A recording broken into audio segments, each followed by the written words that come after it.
Assalamualaikum warahmatullahi wabarakatuh. Selamat pagi anak-anak.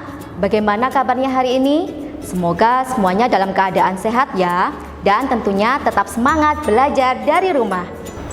Anak-anak, berjumpa kembali belajar bersama saya Bu Fitri dari SMP Muhammadiyah 2 Malang, pengampu mata pelajaran Ilmu Pengetahuan Sosial. Tentunya dalam acara kebanggaan kita ada kelas di ATV. Sebelum memulai pelajaran, ada baiknya kita berdoa dulu ya, sesuai dengan keyakinan kita masing-masing.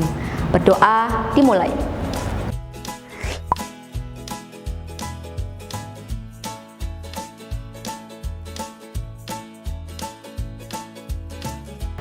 Selesai? Baik, terima kasih. Anak-anak, silakan dipersiapkan dulu ya alat tulisnya. Nanti bisa kalian catat poin-poin materi yang kalian anggap penting. Nah, sambil menunggu anak-anak mempersiapkan alat tulis, mari kita lanjut setelah pesan-pesan berikut ini. Tetap di ATV.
Kembali lagi dalam acara ada kelas di ATV. Anak-anak, pada pertemuan hari ini Ibu akan membahas materi tentang mobilitas sosial untuk siswa SMP kelas 8. Adapun tujuan pembelajaran hari ini Ibu harapkan yang pertama anak-anak dapat memahami pengertian mobilitas sosial, yang kedua dapat mendeskripsikan bentuk-bentuk mobilitas sosial, yang ketiga dapat menjelaskan faktor pendorong dan faktor penghambat mobilitas sosial, dan yang keempat dapat mendeskripsikan saluran-saluran mobilitas sosial, dan yang terakhir yang kelima, anak-anak Ibu harapkan dapat menjelaskan dampak dari mobilitas sosial. Anak-anak, pernah tidak kalian bercita-cita menjadi seorang direktur perusahaan? Nah, kira-kira staf biasa bisa tidak ya sampai mencapai posisi direktur perusahaan? Nah, tentu menjadi direktur perusahaan tidaklah mudah ya, namun masih ada berbagai macam cara untuk mencapainya. Nah, salah satu caranya adalah meniti karir sebagai karyawan atau staf biasa, bekerja dengan tekun, disiplin, jujur, serta bertanggung jawab sampai mendapatkan prestasi dan promosi sehingga mendapatkan kedudukan sebagai direktur perusahaan. Nah, anak-anak, dari karyawan yang berprestasi hingga menjadi direktur tersebut, itu merupakan contoh dari mobilitas sosial. Mobilitas sosial berasal dari bahasa Latin yang terdiri dari kata mobilis dan sosial. Mobilis artinya mudah dipindahkan atau layak bergerak dari satu tempat ke tempat lainnya. Sementara sosial bermakna seseorang atau sekelompok warga dalam kelompok sosial. Jadi di sini bisa kita simpulkan bahwa mobilitas sosial adalah perpindahan status sosial seseorang atau sekelompok orang dari satu lapisan ke lapisan lain dalam satu struktur masyarakat. Nah, bisa menjadi lebih tinggi atau lebih rendah, atau bahkan hanya berpindah peran namun tidak berubah kedudukan. Baik anak-anak, sekarang kita masuk ke materi selanjutnya, yaitu bentuk-bentuk mobilitas sosial. Mobilitas sosial di sini kita bagi menjadi dua. Yang pertama, mobilitas sosial vertikal, dan yang kedua, mobilitas sosial horizontal. Mobilitas sosial vertikal ini nanti kita bagi lagi menjadi dua. Yang pertama, mobilitas sosial vertikal ke atas atau social climbing, dan yang kedua adalah mobilitas sosial vertikal ke bawah atau social sinking. Oke, yang pertama sekarang kita bahas dulu tentang mobilitas sosial vertikal dulu ya. Nah, apa sih mobilitas sosial vertikal itu? Nah, mobilitas sosial vertikal adalah perpindahan seseorang atau kelompok dari suatu kedudukan sosial ke kedudukan sosial lain yang tidak sederajat. Bisa ke atas, bisa ke bawah ya. Nah, sekarang Ibu punya contoh. Misalkan ya, Bu Navin seorang guru di suatu sekolah. Kemudian karena keuletannya, karena bekerjanya baik, secara administratif dia baik, kemudian beliau ini diangkat menjadi kepala sekolah. Dari contoh kasus Bu Navin tadi, yang dari guru biasa menjadi seorang kepala sekolah, nah ini bisa dimasukkan dalam kategori bentuk mobilitas sosial vertikal ke atas atau social climbing. Mengapa bisa demikian? Karena Bu Navin ini telah mengalami perpindahan status sosial dari bawah ke atas, dari guru biasa menjadi kepala sekolah. Nah, sekarang Bu Fitri punya contoh satu kasus lagi. Misalnya, seorang pejabat karena ketahuan telah melakukan tindak pidana korupsi, akhirnya beliau ini dipenjara dan dicopot dari jabatannya. Nah, dari contoh kasus pejabat ini, bisa kita tarik kesimpulan bahwa pejabat ini telah mengalami yang namanya mobilitas sosial vertikal ke bawah atau social sinking. Mengapa? Karena di sini terjadi perpindahan status sosial seseorang dari atas ke bawah. Baik anak-anak, kita akan lanjutkan lagi setelah pesan-pesan berikut ini ya. Jangan lupa tetap di acara Ada Kelas di ATV.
Kembali lagi dalam acara Ada Kelas di ATV. Baik anak-anak, sekarang kita lanjutkan di bentuk mobilitas sosial yang berikutnya, yaitu mobilitas sosial horizontal. Nah, mobilitas sosial horizontal ini kita artikan sebagai perpindahan seseorang atau sekelompok orang dari suatu kedudukan sosial ke kedudukan sosial lain yang sederajat. Contohnya seperti ini. Bu Ani seorang dokter, kemudian beliau ini dipindah tugaskan ke daerah lain dengan jabatan tetap sebagai seorang dokter. Nah, di sini sudah terlihat jelas ya bahwa tidak ada perpindahan ke atas maupun ke bawah, tapi di sini adalah tetap profesi dokter, tetap sebagai profesi dokter. Nah, anak-anak, dari contoh-contoh yang sudah Ibu sebutkan tadi, sekarang coba deh kalian perhatikan orang-orang yang ada di sekitar kalian, seperti ayah, ibu, paman, bibi, atau bisa juga tetangga kalian. Apakah mereka ini telah mengalami mobilitas sosial, baik itu mobilitas sosial vertikal maupun mobilitas sosial horizontal? Baik anak-anak, itulah tadi pembahasan kita tentang bentuk-bentuk mobilitas sosial.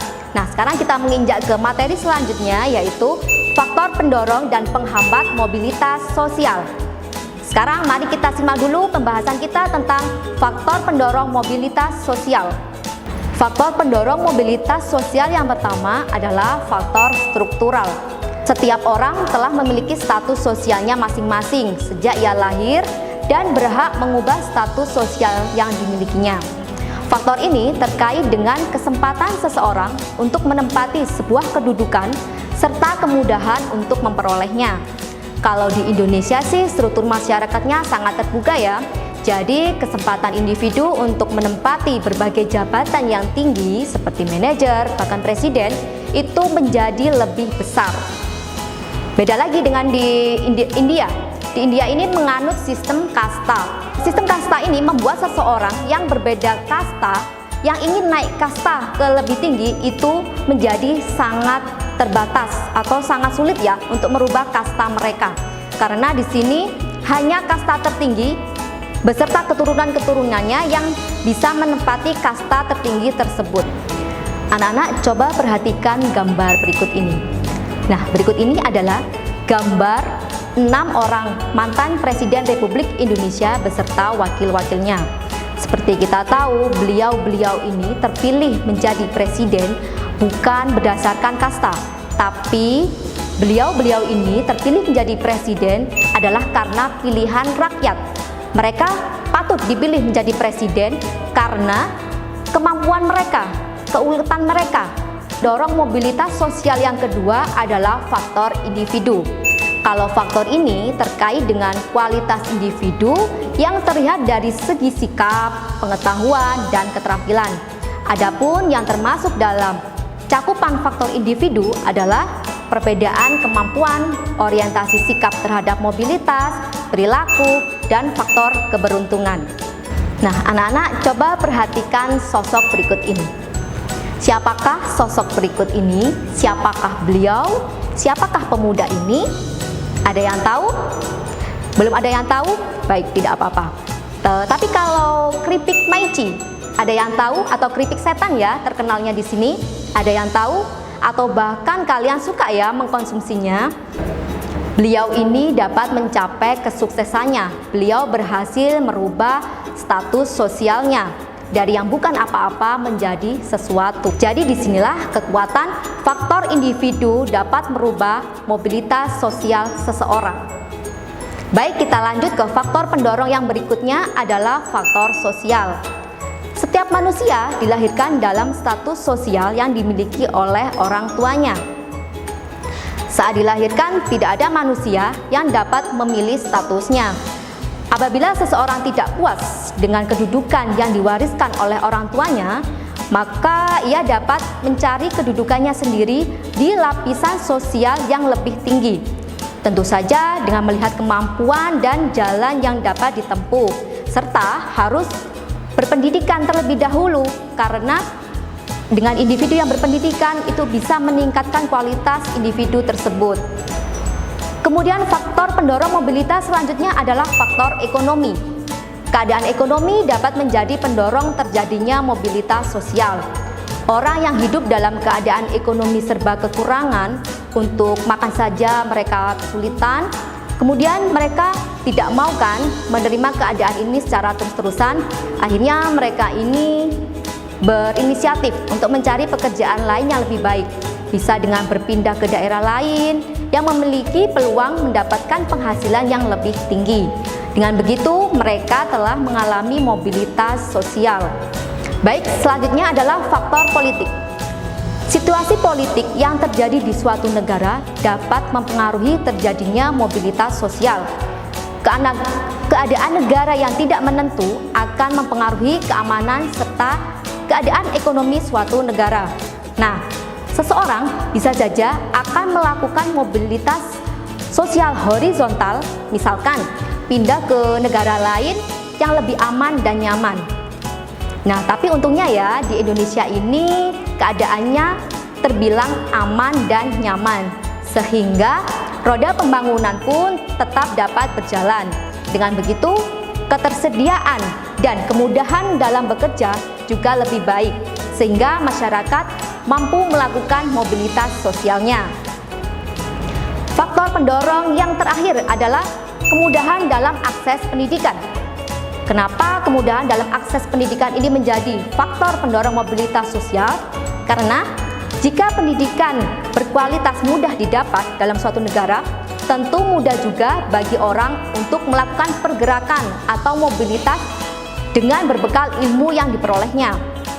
Sebaliknya, kalau suatu keadaan itu Sulit dalam mengakses pendidikan yang bermutu menjadikan orang ini tidak menjalani pendidikan dengan bagus, serta sulit untuk mengubah status karena kurangnya penguasaan ilmu pengetahuan dan teknologi. Semakin berkualitas sistem pendidikan pada suatu negara, ini akan memberikan kesempatan yang sebesar-besarnya bagi setiap warganya untuk bisa mendapatkan pendidikan yang layak. Pendidikan menjadi bekal yang baik bagi setiap orang untuk bisa melakukan mobilitas sosial yang lebih tinggi. Tapi sebaliknya, jika akses terhadap pendidikan rendah, maka juga akan mempersulit seseorang untuk bisa mengubah status sosialnya menjadi lebih tinggi. Baik anak-anak, itulah tadi faktor-faktor pendorong mobilitas sosial. Ada faktor pendorong, pastilah ada faktor penghambatnya. Nah, faktor penghambat mobilitas sosial yang pertama adalah faktor kemiskinan. Masyarakat miskin cenderung untuk sulit mencapai status sosialnya.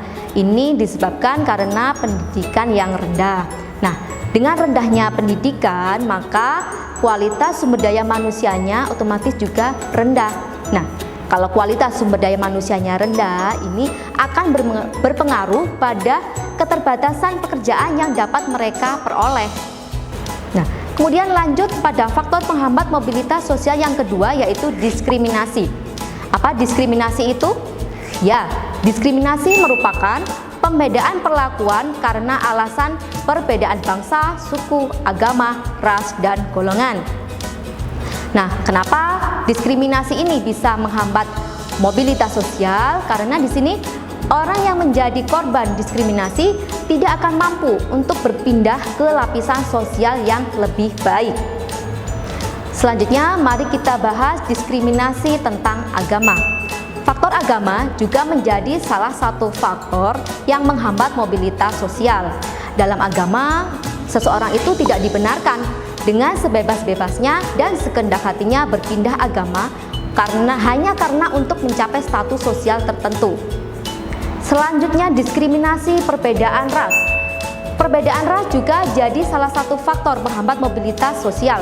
Hal ini juga masih berkaitan dengan faktor diskriminasi kelas di atas. Namun, untuk faktor ini lebih ditekankan pada perbedaan ras dan suku seseorang dalam lingkungan masyarakat. Contohnya di Afrika Selatan, di era kekuasaan ras kulit putih yang tidak memberi kesempatan pada ras kulit hitam untuk duduk di kursi pemerintahan. Dan sistem pemerintahan ini dikenal dengan sistem apartheid.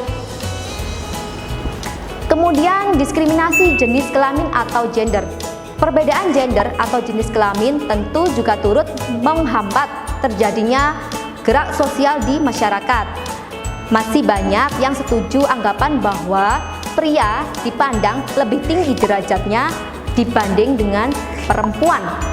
Pria dianggap lebih mudah dalam mendapatkan prestasi, kesuksesan, status sosial, dan kesempatan-kesempatan untuk meningkatkan status sosialnya dibandingkan kaum wanita. Kemudian masuk ke pengaruh sosial yang kuat. Ini sebagai salah satu faktor penghambat mobilitas sosial. Mengapa? Hal ini berkaitan dengan tradisi dan adat istiadat sosial yang sudah tumbuh dan berkembang dalam kelompok masyarakat tertentu. Sosialisasi yang kuat dalam suatu masyarakat adalah salah satu faktor penghambat mobilitas sosial, terutama jika berkaitan dengan nilai-nilai dan adat yang berlaku dalam masyarakat. Kemudian, faktor penghambat mobilitas sosial yang terakhir adalah perbedaan kepentingan. Adanya perbedaan kepentingan juga mampu menjadi faktor penghambat mobilitas sosial. Misalnya, jika terjadi perbedaan kepentingan antar individu dalam suatu organisasi, hal ini akan menyebabkan masing-masing individu ini saling bersaing untuk memperebutkan sesuatu. Perbedaan kepentingan seringkali menimbulkan sikap saling menghambat satu sama lain untuk mencapai tujuannya.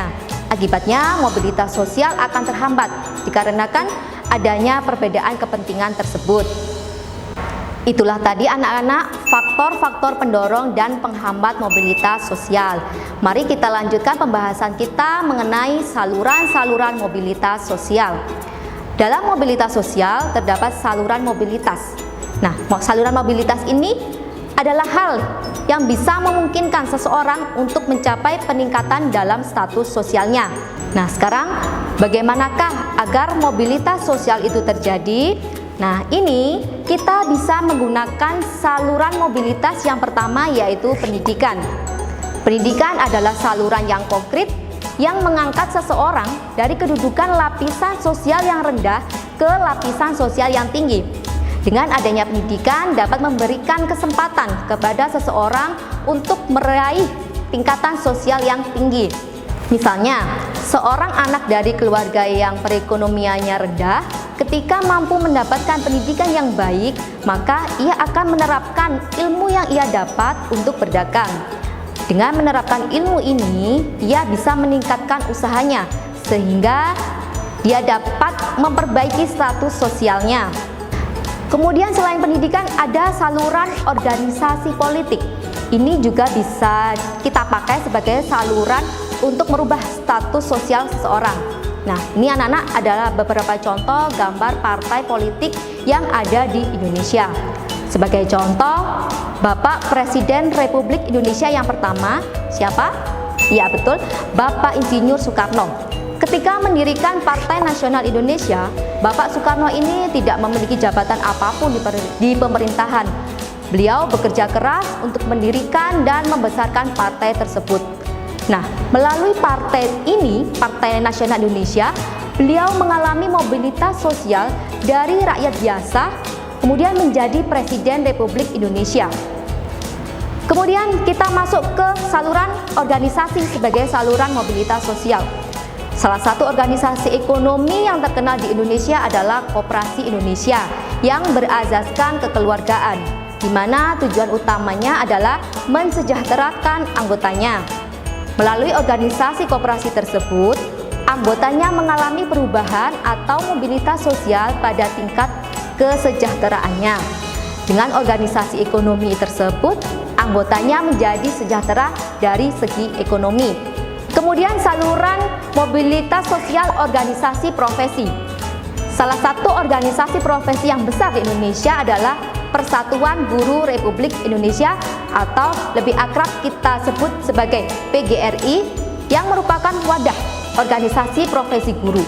Nah, melalui organisasi ini, perjuangan hak-hak guru termasuk kesejahteraan guru yang ada di Indonesia ini bisa terangkat, sehingga guru-guru di Indonesia menjadi lebih sejahtera dari segi ekonominya dengan atau melalui organisasi PGRI tersebut. Itu tadi ya anak-anak, saluran mobilitas sosial yang bisa kita gunakan untuk merubah status sosial kita. Nah, sekarang mari kita masuk ke pembahasan kita yang terakhir, yaitu dampak mobilitas sosial. Dampak di sini kita bedakan menjadi dua ya, yaitu dampak positif dan dampak negatif. Pertama, kita bahas dulu tentang dampak positif dari adanya mobilitas sosial. Dampak positif dari adanya mobilitas sosial yang pertama yaitu dapat mendorong seseorang untuk lebih maju. Adanya peluang untuk melakukan mobilitas sosial ke atas ini dapat memotivasi seseorang untuk terus meningkatkan kualitas diri agar dapat mencapai status sosial yang lebih tinggi.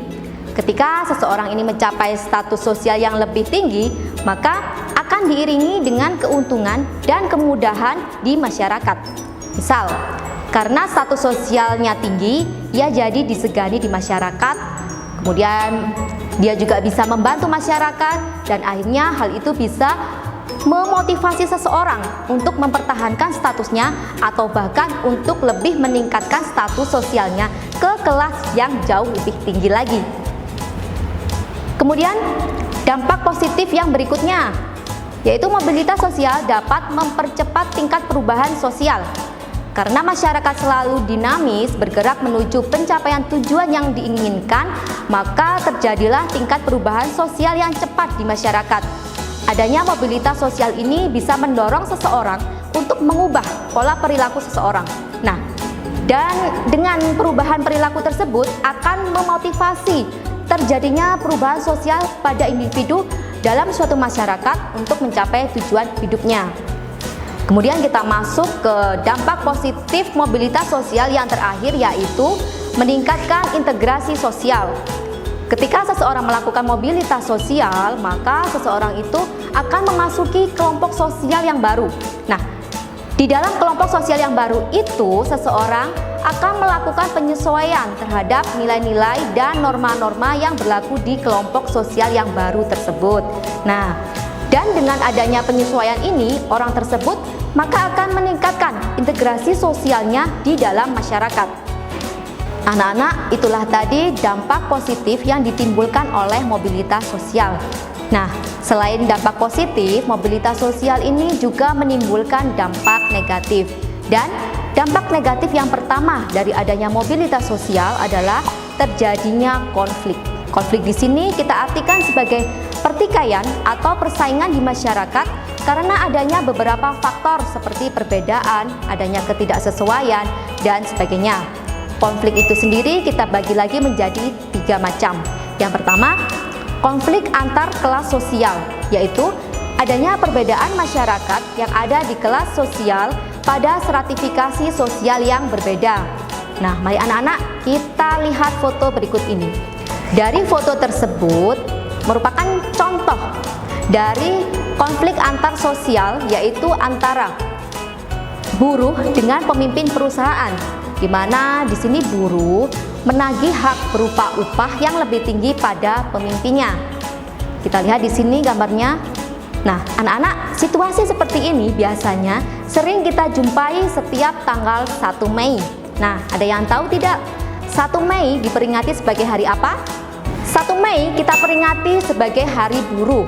Nah, biasanya pada tanggal ini buruh-buruh dari berbagai macam perusahaan itu mereka berkumpul, kemudian mereka mengeluarkan aspirasinya kepada pemimpin perusahaannya.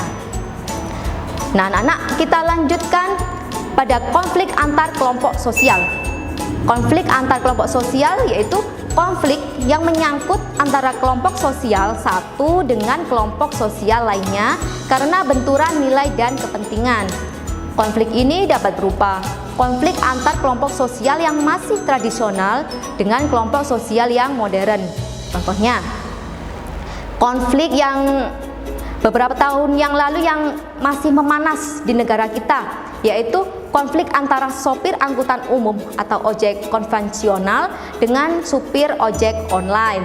Nah, ini ya terlihat di mana sopir taksi mereka itu sedang berkonflik dengan para pengemudi ojek online.